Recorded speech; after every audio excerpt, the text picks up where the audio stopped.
Good evening दोस्तों, मैं हितेश चौधरी आप सभी के बीच में फिर से मैं यूट्यूब चैनल पर आप सभी का स्वागत करता हूं। और मैं आज रेशियो का पार्ट नंबर 3 लेके आया हूं। और पार्ट नंबर 2 में मैंने आपको 10 क्वेश्चन करवाए थे रेशियो से संबंधित, जो एकदम बेसिक थे। आज थोड़े से उन क्वेश्चनों को एडवांस पार्ट में लेके चलते हैं, थोड़ा सा उनको डिफ़िकल्ट लेते हैं और उनका पार्ट डिवाइड कैसे करते हैं उनके बारे में हम समझते हैं। ज़रा देखो, क्वेश्चन नंबर 11 आपके सामने ये रहा। और क्वेश्चन नंबर 11 ये कहता है कि 817 रुपये को ABC में इस प्रकार से बांटना है। 817 रुपये को ABC में इस प्रकार से बांटना है कि A को B से 25% अधिक मिले और B को C से 25% कम मिले। ठीक है, तो आपको ABC का पार्ट बताना है कि A को कितना मिलेगा, B को कितना मिलेगा और C को कितना मिलेगा। ठीक है, तो यहां से आप देखिएगा कि 817 रुपये को जो डिवाइड करना है वो टोटल तीनों में डिवाइड करना है। लेकिन यहां दे रखा है कि A को, देखो यहां से समझना, जो A है उस A को B से, किससे, B से 25% अधिक मिलना चाहिए। भाई 25% अधिक का मतलब क्या होता है? 25% का मतलब होता है 25/100। 25/100 का मतलब हो गया 1/4। कितना हो गया? 1/4 हो गया। मतलब 4 से 1 ज़्यादा मिलना चाहिए। 4 से 1 ज़्यादा मिलना चाहिए। इसका मतलब A को कितना मिलना चाहिए? 5 और B को कितना मिलेगा? 4। ये हो जाएगा A/B का मतलब A अनुपात B का मान कितना आएगा? 5:4 आएगा। और इसी प्रकार देखिएगा अगला बोल रहा है कि जो B को है वो C से 25% कम मिलना चाहिए। मतलब B है, उस B को C से, किससे? C से 25% कम मिलना चाहिए। 25% कम का मतलब क्या हो गया? 25% कम का मतलब हो गया 25/100। 25/100 का ये हो गया 1/4। कहने का मतलब 4 से 1 कम मिलना चाहिए। 4 से 1 कम मिलना चाहिए, कहने का मतलब ये हो गया 4 में से 1 कम कर दो, 3/4 आ जाएगा। ठीक है, तो ये हो जाएगा आपका B/C का मान आ गया 3/4। अब आपको करना क्या होगा, यहां से मर्ज कर लो, A अनुपात B अनुपात C निकाल लो। अब आप देख रहे हो कि सर A और B का रेशियो क्या दे रखा है कि 5:4 दे रखा है। और B और C का रेशियो क्या दे रखा है? वो दे रखा है आपको 3:4 दे रखा है। ठीक है, अब मर्ज करना कल आपको बताया भी था मैंने कि आप क्या कर लो, इस 4 को इधर बढ़ा दो, ये बढ़ा दिया 4, और इसको इधर बढ़ा दो 3, ये बढ़ा दिया, तो ये हो जाएगा आपका 15, ये हो जाएगा 12 और ये हो जाएगा 16। कहने का मतलब ये हुआ कि A को मिलेगा 15 रुपये, B को मिलेगा 12 रुपये और C को मिलेगा 16 रुपये। लेकिन तीनों को कितना मिलेगा? 817 रुपये मिलेंगे। तो तीनों को 817 मिलेंगे तो तीनों को हम क्या कर लेंगे? ऐड कर लेंगे। तो 15, 12 और 16 को जो ऐड कर लीजिएगा, तो ऐड करने पर कितना आ जाएगा? ये 5 और 2 7, 7 और 6 13, 1, ये हो जाएगा 3 और 1 4, 43 हो जाएगा। कितना हो जाएगा? 43। तो आप कह सकते हो कि सर टोटल हो गया 43, 43 और टोटल हमारा कितना है? 817। तो हम एक बराबर निकालेंगे, एक बराबर निकालेंगे तो 43 का इसमें भाग देंगे, तो 817 में यदि हम 43 का डिवाइड करेंगे तो कितना आता है? देखो इसका भाग इसमें देते हैं तो एक बार जाएगा और कितना बच जाएगा? तो यहाँ से देख सकते हो 81 माइनस का 43, तो बचेगा आपका, ये हो जाएगा 8 और ये हो जाएगा 3। आगे उतार दो 7, तो आगे जाएगा लगभग कितनी बार जा रहा है? 9 बार। तो ये जाएगा 9 बार, लगभग 9 बार जा रहा है। चलो ये हो जाएगा, मतलब A की वैल्यू कितनी आ जाएगी? 19 आ जाएगी। तो आप यहाँ से कर लेते हैं कि सर A का मान कितना होगा? तो A का मान तो 15 था, तो A की वैल्यू हमें पता है 19 है, तो हम 15 की वैल्यू निकालेंगे, 15 × 19 कर लेंगे। ठीक है, तो ये हो जाएगा आपका लगभग 285 आ जाएगा। और यदि हम B का मान निकालेंगे तो आपको पता है B का वैल्यू है 12, जबकि A की वैल्यू 19 है, तो यहाँ से 19 से गुणा कर देंगे तो ये हो जाएगा 24, 240 में से 12 घटा देंगे तो यह आ जाएगा 228। इसी प्रकार हम इसको कर लेंगे 19 से गुणा, तो ये हो जाएगा आपका लगभग 304। ठीक है, 304। तो आप कह सकते हो कि सर जो A का मान आएगा वो आएगा 285 रुपये, B का जो आएगा वो आएगा 228 रुपये और C का जो आएगा वो आएगा 4 रुपये। ठीक है, दोबारा समझ लीजिएगा कि पहले आपको दे रखा है कि ए बी और सी है, उस ए बी सी में 817 रुपये टोटल डिवाइड करना है, जिनमें से जो ए का है, ए का पार्ट है वो बी से 25% ज़्यादा होना चाहिए। अब 25% आप सब जानते हो कितना होता है, 25/100 मतलब 1/4, मतलब 4 से 1 ज़्यादा होना चाहिए, तो ये 5/4। 5/4 को आप क्या बोल सकते हो, 5:4 बोल सकते हो। इसी प्रकार जो बी का मान है वो सी से कितना होना चाहिए, 25% कम, मतलब 1/4, मतलब 4 से 1 कम होना चाहिए, मतलब कितना होना चाहिए, 3/4 होना चाहिए। ठीक है, अब आप यहाँ पे मर्ज कर लो, ए अनुपात बी अनुपात सी कर लो। ये देखो ए अनुपात बी का मान कितना दे रखा है, 5:4 दे रखा है, तो 5:4 आ गया। और बी अनुपात सी का मान कितना दे रखा है, 3:4, तो आप 3:4 रख लो। अब इनको मर्ज कर लो, मर्ज करोगे तो ये हो जाएगा 15:12:16 कि सर ए के भाग में आना चाहिए 15 रुपये, बी के भाग में 12 रुपये और सी के भाग में 16 रुपये आना चाहिए, जबकि तीनों के भाग में टोटल कितने 817 रुपये आना चाहिए। यहाँ से रेशियो की देखा जाए तो 43 आ रहा है, इसका मतलब रेशियो का जो 43 मान है वो 817 रुपये के बराबर है। तो ए की वैल्यू किसके बराबर हो जाएगी, 19 के बराबर हो जाएगी। ए की वैल्यू 19 है तो 15 की वैल्यू आप देख लो कितना आएगा, इसी प्रकार 12 की वैल्यू देख लो कितना आएगा, और 16 की वैल्यू देख लो कितना आएगा। कर सकते हो, आई होप कर लोगे। चलो अगले प्रश्न की ओर बढ़ते हैं, क्वेश्चन नंबर 12। हाँ भाई देखिएगा, क्वेश्चन नंबर अगला है, क्वेश्चन नंबर 12 आपके सामने ये रहा। क्वेश्चन नंबर 12 ये कहता है कि 252 रुपये को 3 भागों में आपको विभाजित करना है। 252 रुपये को 3 भागों में इस प्रकार से डिवाइड करना है कि जो पहला भाग है वो दूसरे भाग का, पहला जो भाग है वो दूसरे भाग का तिगुना होना चाहिए, लेकिन जो तीसरा भाग है वो दूसरे का नहीं पहले का कर लेते हैं। पहले भाग का कितना होना चाहिए, 2/3 होना चाहिए। ठीक है, तो बताइए तीनों भाग कितने होंगे।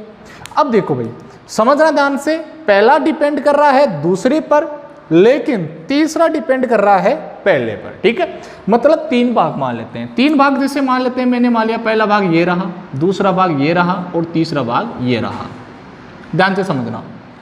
अब देखो ये बोल रहा है कि जो पहला भाग है वो दूसरे भाग का तिगुना है। तिगुना कैसे, अब सपोज करो यदि भाग ये 1 है तो ये कितना होगा, 3 होगा। कितना होगा, 3 होगा। होगा बिल्कुल। यदि ये 1 है तो ये 3 होगा, लेकिन जो तीसरा भाग है वो पहले भाग का 2/3 है। पहले भाग तो कितना आया, 3, और 3 का 2/3 करना, 2/3 कितना होता है, तो आप बताओगे सर 2 होता है। कितना होता है, 2। वैसे आपके सामने ये रेशियो आ जाएगा कि भाई 3 संख्या है, 3 संख्याओं में पहला, दूसरा और तीसरा है, जिनमें पहले का मान 3 है, दूसरे का 1 है और तीसरे का 2 है। अब देखो यहां से टोटल 252 रुपये को तीनों भागों में डिवाइड करना है, मतलब तीनों की वैल्यू है, तो तीनों की वैल्यू यहां से काउंट करो। तीनों की कितनी, ये 3 है, ये 1 है, ये 2 है, टोटल हो गया 6। तो आप बोलोगे सर टोटल हमारे यहाँ इस पर्सन के साथ इसके हिसाब से तो 6 हुआ, लेकिन टोटल कितना डिवाइड करना है, 252। इसका मतलब जो 6 की वैल्यू है वो किसके बराबर हो गई, 252 के बराबर हो गई। तो 1 बराबर निकाल लेते हैं, 1 बराबर आ जाएगा 42। 1 बराबर कितना आएगा, 42।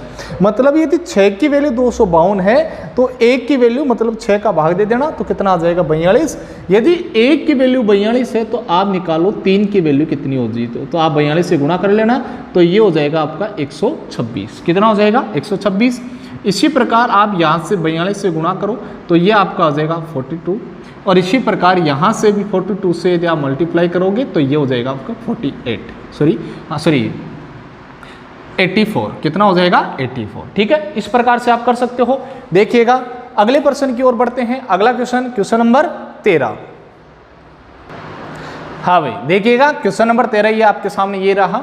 क्वेश्चन नंबर 13 ये है कि 10,500 रुपये को 10,500 रुपये को ए बी सी में इस प्रकार से डिवाइड करना है कि जो ए का भाग है, जो ए का भाग है वो बी और सी के भाग का 2/5 हो, जबकि जो बी का भाग है वो ए और सी का 1/2 भाग हो। ठीक है, देखो सामने पर्सन ये बोल रहा है कि जो ए है, इस ए का जो मान है वो बी और सी का मतलब है बी प्लस सी, हाँ या ना, बी और सी का 2/5 है, 2/5 है। और इसी प्रकार से आप देख सकते हो कि अगला बोल रहा है कि जो बी का भाग है वो बी का भाग ए और सी का 1/2 है। कितना है, 1/2 है। ठीक है, अब देखो जो ए का भाग है वो बी और सी का 2/5 है, और जो बी का भाग है वो ए और सी का 1/2 है। यहां से आप एक बात नोट करो कि सर यहाँ ए का मान कितना है, 2, बी और सी का मान कितना है 5। आदमी कितने हैं टोटल, मेंबर कितने हैं, 3 ही तो है, 3 ही तो है। इसी प्रकार बी का मान कितना है 1, ए और सी का मान कितना है 2, मेंबर कितने हैं 3 ही तो है। बट वही आदमी यहाँ पर, वही आदमी यहाँ पर, दोनों जगह सेम है, दोनों जगह सेम है, तो यहाँ इन तीनों का मान तो 7 है और यहाँ इन दोनों का मान तो सर तीनों का मान तो 3 ही है। यहाँ देखा जाए तो सर यहाँ तो 3 ही आ रहा है, लेकिन यहाँ कितना आ रहा है 7 आ रहा है, तो भाई साहब मान तो समान आना चाहिए, आदमी तो वही है। तो यहाँ इनका अलग अलग आ रहा है, इसलिए मैं क्या करता हूँ, मैं देखता हूँ कि इन दोनों को सेम कैसे बना सकते हैं। अब सेम कैसे बनाएंगे, अब देखो यहाँ 7 और यहाँ 3 है, तो 7 और 3 का एलसीएम कितना होता है, तो आप बोलोगे सर 21। 21 का मतलब ये हुआ कि इसको तो हम 3 से गुणा कर देंगे और इसको हम कितने से गुणा कर देंगे, 7 से गुणा कर देते हैं। तो 3 से गुणा करो भाई, इसको 3 से गुणा करो तो ये हो जाएगा 3 दूनी 6 और ये हो जाएगा 3 से गुणा करने पर 15, ठीक है। इसी प्रकार 7 को 1 से गुणा करो 7 और 2 से गुणा करो 14, ये आ जाएगा, ठीक है। अब यहाँ से देखा जाए कि सर ये ए आ गया अनुपात बी आ गया अनुपात सी आ गया। यहाँ देखो ये ए रहा, दिख रहा है, ये ए है, ए का मान कितना आ रहा है 6, ए का मान कितना आ रहा है 6, तो यहाँ लिखो 6। बी ये रहा, बी का मान कितना है 7, ये लो बी का मान 7। अब देखो सी का मान नहीं आ रहा है, तो कहीं से भी ले लो, या तो ये देख लो कि सर तीनों आदमी का योग 21, तो 21 है तो 6 7 13, पीछे कितना बचा 8, तो 8 इसका लगा दो। या दूसरा तरीका देख लो भाई, बी और सी के पास कितने रुपए हैं 15 रुपए हैं, बी और सी के पास यदि 15 रुपए है, बी के पास कितना पैसा 7 है, यदि बी के पास 7 रुपए है तो सी के पास कितना आएगा 8 रुपए आएगा ना। कैसे भी कर सकते हो, ये आ जाएगा 8, ये रेशियो 8 हो जाएगा, ठीक है। तो ये हो जाएगा ए अनुपात बी अनुपात सी का मान कितना आया 6 अनुपात 7 अनुपात 8 हो गया, हो गया। आगे देखो, अब आपको टोटल कितना 10,800 रुपये बांटते हैं इनके बीच, तीनों के बीच में 10,800 रुपये। तो ये इसके पास 6 आएगा, इसके पास 7 आएगा, इसके पास 8 आएगा, तीनों के पास कितना आएगा, तो आप बोलोगे सर तीनों के पास आएगा 21 रुपये। कितना आएगा 21, और 21 की वैल्यू आपको दे रखी है 10,500 रुपये। तो 21 की वैल्यू ये है, तो 1 की वैल्यू निकाल लो, 21 का भाग दे दो, 21 का भाग कितनी बार देगा 5 बार, डबल जीरो लगा दो, तो कितना हो जाएगा 500। तो 1 की वैल्यू 500 आ गई, तो बताइए 6 की वैल्यू कितनी आएगी, 6 गुणा 500, तो ये हो जाएगा आपका 3,000 रुपये। कितना आ जाएगा 3,000 रुपये। एंड इसी प्रकार यहाँ 7 को गुणा कर लेते हैं 500 से, तो ये हो जाएगा आपका 3500 रुपये। कितना हो जाएगा 3500 रुपये। एंड ये हो जाएगा आपका 8 से गुणा कर लेंगे 500, 8 से गुणा कर लेंगे 500, तो ये कितना हो जाएगा 4,000 रुपये। तो आप कह सकते हो कि सर इन तीनों के पास जो राशि आएगी वो 3,500 एंड 4,000 रुपये आएगी, ठीक है। दोबारा समझ लेना एक बार, मैं क्या कर रहा हूँ कि जो ए दे रखा है, ए का जो मान है वो बी और सी के साथ है, जबकि यहाँ बी का जो मान है वो ए और सी के साथ है, ठीक है। तो आप यहाँ देख लो सर ये तीनों मेंबर है, यहाँ भी तीनों मेंबर है, इनका जो टोटल होगा वो एलसीएम लेकर क्या कर लेना, बराबर कर लेना। बराबर करोगे तो सर इसको 3 से गुणा करना पड़ा, इसको 7 से गुणा करना पड़ा, तो 3 से गुणा किया, 3 से गुणा कर लो दोनों को, 7 से गुणा किया, 7 से गुणा कर लो, ठीक है। टोटल करके देख सकते हो 21 होगा दोनों का, ठीक है 21 होगा। फिर ए का मान कितना आया 6 आया, और बी का मान कितना आया 7 आया, ये लो। अब सी का मान आप खुद निकाल सकते हो, चाहे यहाँ से निकालो, चाहे यहाँ से निकालो, या टोटल से निकालो, ठीक है। तो इन टोटल के बराबर टोटल को रोक देंगे, 1 की वैल्यू निकालेंगे, फिर इनको अलग अलग गुणा कर लेंगे, ठीक है। अगले क्वेश्चन की ओर बढ़ते हैं, क्वेश्चन नंबर 14। हाँ भाई देखिएगा, क्वेश्चन नंबर 14 आपके सामने ये रहा। क्वेश्चन नंबर 14 क्या कहता है कि 7,500 रुपये को 7,500 रुपये को ABC में इस प्रकार से डिवाइड करो कि जो ए का हिस्सा है, सेम वैसा ही क्वेश्चन है, बस संख्या चेंज की मैंने, कि जो ए का हिस्सा है वो बी और सी के हिस्से का कितना हो 3/7 हो, जबकि जो बी का हिस्सा है वो ए और सी के हिस्से का 2/3 हो, ठीक है। चलो देखते हैं, यहां से क्या बोल रहा है कि जो ए का जो अनुपात रहेगा, ए का जो अनुपात रहेगा वो बी प्लस सी का कितना रहेगा, तो आप बोलोगे सर 3/7 रहेगा। बोलो हाँ या ना, बात एक ही है, चाहे आप बटे में लिख सकते हो, कोई प्रॉब्लम नहीं है।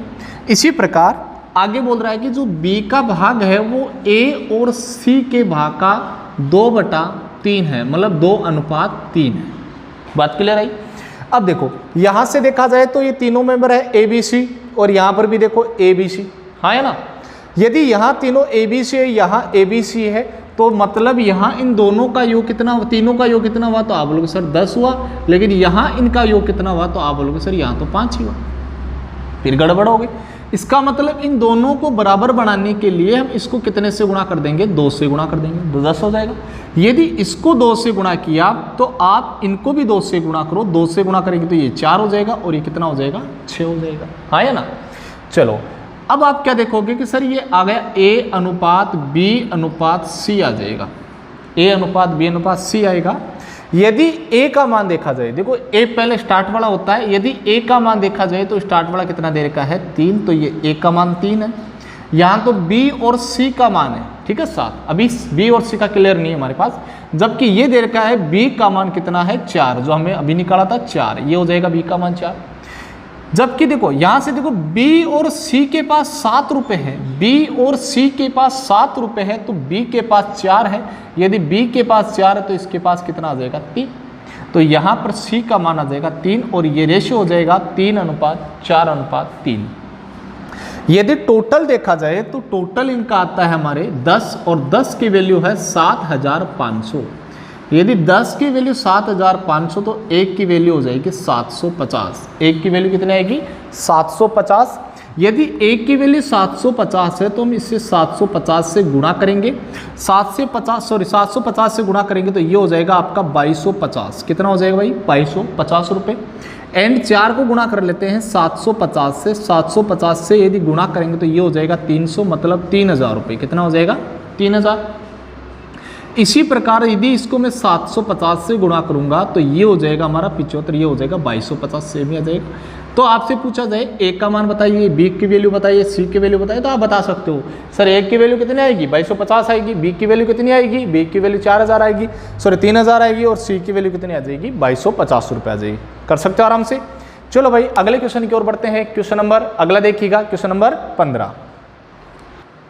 हाँ भाई देखिएगा अगला क्वेश्चन आपके सामने ये रहा।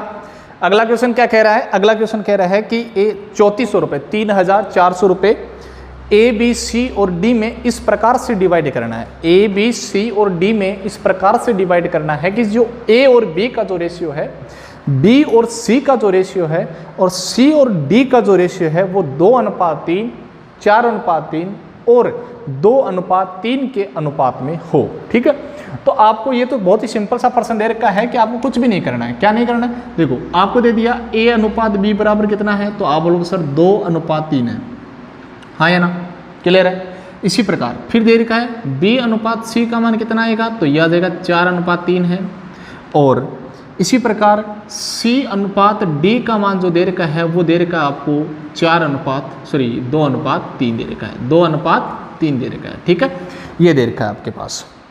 अब देखिएगा, अब ध्यान से समझिएगा कि आपको ये A अनुपात B का मान दिया है, ये B अनुपात C का मान दिया है, और C अनुपात D का मान दिया है ना। तो यहाँ से आप निकाल सकते हो कि सर A अनुपात B अनुपात C अनुपात D। ये कोशिश मत कर लेना कि हम एक काम करते हैं सर पहले A और B को अलग दे देते हैं, फिर B और C को अलग दे देंगे, फिर C और D को अलग दे देंगे। ये कब दे सकते हैं कि देखो यहाँ B को कितना रुपए दे रहे हैं 3, यहाँ B को कितना दे रहे हैं 4, यहाँ C को कितना दे रहे हैं 3, यहाँ C को कितना दे रहे हैं 2। जब तक इनकी वैल्यू समान ना हो जाए, इनका रेशियो इक्वल ना आ जाए, तब तक आप इनको डिवाइड नहीं कर सकते। और ये मर्ज करने का तरीका यही कहता है आपसे कि आप इनका जो फैक्टर जो कॉमन आ रहा है इनकी वैल्यू सेम करो। कैसे, यहाँ B का मान 3 है या 4 है तो इनको मान बराबर करो, और 3 और 4 का मान कितना होगा, यहाँ पर भी 12 होगा, यहाँ पर भी 12 होगा। इसका मतलब इसको गुणा करना पड़ेगा, तो गुणा किसी से भी कर सकते हो आप। ठीक है, तो A अनुपात B का मान आ गया 2:3, B अनुपात C का मान दे रखा है 4:3, एंड C अनुपात D का मान दे रखा है 2:3। ठीक है, अब यहाँ से बढ़ा दो आगे। यदि मैं 3 को आगे बढ़ाऊँ तो ये 3 बढ़ जाएगा, ये 3 बढ़ जाएगा। इसी प्रकार इस 3 को आगे बढ़ा दो, और ये 4 इधर बढ़ाओ, और ये 2 इधर आगे बढ़ा दो, ये 2 बढ़ेगा, 2 बढ़ेगा, गुणा कर लो। तो ये हो जाएगा आपका 16, ये हो जाएगा आपका 24, और ये हो जाएगा आपका 18, एंड ये हो जाएगा आपका 27। हाँ या ना, क्लियर है। चलो अब देखो ये ABCD का रेशियो आया भाई, हाँ, लेकिन ये 3400 रुपये है वो टोटल है। 3400 रुपये क्या है, टोटल है। तो टोटल का मतलब टोटल रेशियो के बराबर टोटल वैल्यू, तो टोटल जोड़ो तो ये कितना हो जाएगा आपका 6 4 10 18 और 7 कितना हो जाएगा 25 हासिल 2, तो ये हो जाएगा आपका 2 और 2 4 2 6 और 1 8 हो जाएगा 85 आ जाएगा। तो 85 की वैल्यू हो जाएगी आपकी 3400 के बराबर। 85 बराबर यदि 3400 है तो 1 की वैल्यू हो जाएगी कि आप 3400 में किसका भाग देंगे 85 का, तो 85 का भाग देंगे तो आपका कितनी बार जाएगा लगभग 40 बार जाएगा। कितनी बार जाएगा देख लो, काट दो, 17 से कटेगा 5 बार, 17 से कटेगा 200 बार, ठीक है। अब फिर 2 का भाग दोगे तो ये 40 बार जाएगा, ठीक है। तो ये हो जाएगा 1 की वैल्यू 40 आएगी, तो 1 की वैल्यू यदि 40 आ रही है तो आप इसको 40 से गुणा करो, तो 16 × 40 कितना होता है 64, कितना हो जाएगा 640 हो जाएगा। इसी प्रकार 24 को गुणा कर लो, 24 को गुणा करेंगे 40 तो कितना हो जाएगा 96 हो जाएगा 960, एंड 18 को गुणा करोगे 40 से तो 720 हो जाएगा, और 27 को गुणा करोगे 40 से तो ये 8 रहे 2 10 1080 हो जाएगा, 1080 हो जाएगा। तो इस प्रकार से आप कर सकते हो। अगला क्वेश्चन देखिएगा, और अगले क्वेश्चन की ओर बढ़ते हैं। अगला क्वेश्चन देखिएगा, अगला क्वेश्चन क्या कहता है। हाँ भाई देखिएगा, क्वेश्चन नंबर 16 आपके सामने ये रहा। क्वेश्चन नंबर 16 क्या कह रहा है, क्वेश्चन नंबर 16 कह रहा है कि आपके जो 3 बंदे थे ए बी और सी 3 बंदे हैं, जिनमें इनकी जो इनकम है आय है, इन आय का रेशियो है 2:3:5 है। यदि जो ए है, इस ए की जो आय है वो सी की आय से 12,000 रुपये कम। बिल्कुल आसान सा प्रश्न है, फटाफट करो जल्दी से। क्या होगा देखिएगा, प्रश्न बोल रहा है कि जो ए है और बी है और सी है, इनकी जो आय का है वो आय का रेशियो कितना है 2:3:5 है, हाँ या ना। अब ये बोल रहा है जो ए है, इस ए की आय है वो सी की आय से 12,000 रुपये कम है, 12,000 रुपये कम है ना। तो आप ये बताओ कि सर इस आदमी को हम 2 रुपये देते हैं, इस आदमी को हम 5 रुपये देते हैं, तो बताओ भाई साहब कितना कम देते हैं। बोलोगे सर 3 रुपये कम देते हैं। कितने देते हैं 3 रुपये कम देते हैं। तो हमारे अनुसार 3 रुपये कम देते हैं, लेकिन प्रश्न बोल रहा है कितना कम है 12,000 रुपये। तो बताइए एक की वैल्यू कितनी आ जाएगी 4,000 रुपये, एक की वैल्यू 4,000। तो मैंने पूछा बी की वैल्यू बताओ, बी की वैल्यू कितनी हो जाएगी, तो एक की वैल्यू 4,000, तो 3 की वैल्यू कितनी आ जाएगी 12,000 रुपये। यदि बी की पूछे तो 12,000 रुपये, सी की पूछे तो एक की वैल्यू 4,000, तो 5 की वैल्यू निकाल लो कितनी आ जाएगी 20,000 रुपये, एंड ये गुणा करेंगे इसको 4 से तो ये हो जाएगी 8,000 रुपये। कितनी आ जाएगी 8,000 रुपये। जो आपसे पूछा जाए वो आप जवाब दे सकते हो, ठीक है। अब देखिएगा आज के लिए इतना ही काफ़ी, आगे चलेंगे फिर अगले वीडियो की ओर। लेकिन मैं आपसे यही उम्मीद करता हूं कि आपको अच्छे से समझ में आया होगा। बहुत ही अच्छे धीरे धीरे पढ़ा रहा हूं, बेसिक से स्टार्ट किया मैंने। यदि फिर भी कोई परेशानी आए तो मेरे को बता दीजिएगा, और मैं कोशिश करता रहूँगा जो बच्चे थोड़ा सा हाई लेवल क्वेश्चन करते हैं, थोड़े स्टैंडर्ड तरीके से प्रश्न करते हैं, उनके लिए भी मैं साथ साथ में एक वीडियो साथ में डालता रहूँ। और यदि आपको ये लगता है कि हाँ जो सर ने पढ़ाया वो मेरे अच्छे से समझ में आ रहा है, बिल्कुल समझ में आ रहा है, और मैं कोशिश कर सकता हूं कि सर ने जो पढ़ाया वो मेरे समझ में आ जाएगा, मैं मैथ अच्छे से पकड़ कर लूँगा, तो आप एक काम कीजिएगा, इस वीडियो को पहले देखिएगा। देखने के बाद यदि आपके पास कोई नोटबुक है तो उसमें आप अच्छे से नोट्स बनाइएगा। और अगली बात, यदि आपको किसी भी प्रकार के पिछले वर्षों के पेपर चाहिए, मैं जो पर्सन पढ़ाता हूँ उन्हीं में से पढ़ाता हूँ, जो पिछले सालों में हर एग्जाम में आया हुआ है उन्हीं से मैं निकाल के पढ़ा रहा हूँ। यदि आपको लगता है कि सर हमें वो ही पढ़ा है, तो आप एक काम कीजिएगा, आप मेरा एक टेलीग्राम ग्रुप है उसको ज्वाइन कर लीजिए। उसका नाम है एसएससी बैंक हितेश सर के नाम से है, और इसको ज्वाइन कर लीजिएगा। ज्वाइन करने के बाद आप यहाँ पर कोई भी परेशानी आपके मैथ में है या रीजनिंग में है, किसी भी सब्जेक्ट में है, सभी बच्चे यहाँ जुड़े हुए हैं, तो आप डिस्कस कर सकते हो, वहाँ से नोट्स प्राप्त कर सकते हो, डाउनलोड करके आप उनमें से पढ़ सकते हो। कोई भी प्रश्न समझ में नहीं आए तो आप पूछ सकते हो। और यदि आपकी कोई राय हो कि सर ऐसा नहीं ऐसा करना चाहिए, तो आप मेरे यहाँ पर वीडियो के नीचे कमेंट बॉक्स है, कमेंट बॉक्स में कमेंट कीजिएगा और बताइएगा कि सर इसको इस प्रकार से कर सकते हैं, या फिर मेरे को इस चैप्टर के नोट्स चाहिए, या फिर मेरे को इस चैप्टर का पहले सर वीडियो चाहिए, या वो चैप्टर पहले पढ़ाइएगा, जो भी आपकी समस्या हो वो आप यहाँ पर भेज सकते हो। मैं सभी के कमेंट पढ़ूंगा और सभी को बताऊंगा कि हाँ, जो भी बच्चों को मेरे को जो उचित लगेगा, हाँ बच्चों को पहले ये करवाएंगे या मेरे साथियों को पहले ये कराऊँ, तो मैं वो ज़रूर कराऊँगा। अभी कोई आपके एग्ज़ाम नहीं है, लॉकडाउन की वजह से सारे एग्ज़ामें वो स्थगित हो गई है, आगे बढ़ चुकी है। आपके पास मौका है कि घर पे बैठे बैठे अच्छे से तैयारी कीजिएगा, खूब इंजॉय कीजिएगा और बिल्कुल मेरा साथ दीजिएगा। थोड़ा सा सपोर्ट चाहिए आपका। स्टार्ट में वीडियो चालू की है, अभी मैं ऑनलाइन आना स्टार्ट हुआ, मेरा ये तीसरा वीडियो है आपके सामने, और मैं आपसे यही उम्मीद करता हूँ कि सभी बच्चे ज़्यादा से ज़्यादा इस वीडियो को शेयर करेंगे, अपने दोस्तों के पास भेजेंगे और बताएंगे कि यदि तेरे को गणित में कुछ नहीं आता, बिल्कुल जीरो लेवल से पढ़ना है, तो आप इसको ज्वाइन कर लीजिएगा और वीडियो को लाइक ज़रूर कीजिएगा मेरे दोस्तों, ताकि मेरे को मोटिवेशन मिल सके और मैं अच्छा लगेगा मेरे को, तो मैं और अच्छा बेहतर करने की कोशिश करूंगा कि नहीं, इनको अच्छा लग रहा है तो मैं और ज़्यादा अच्छे से अच्छे पर्सन लेके आऊँगा। और जो आपका जो राय होगी कि सर ऐसा करे वैसा करे, तो मैं कोशिश करूँगा वैसा भी करने की। ठीक है, मैं आपका साथी हितेश चौधरी। तो वीडियो को लाइक एंड सब्सक्राइब और ज़्यादा से ज़्यादा शेयर करें। थैंक यू दोस्तों, बाय, टेक केयर।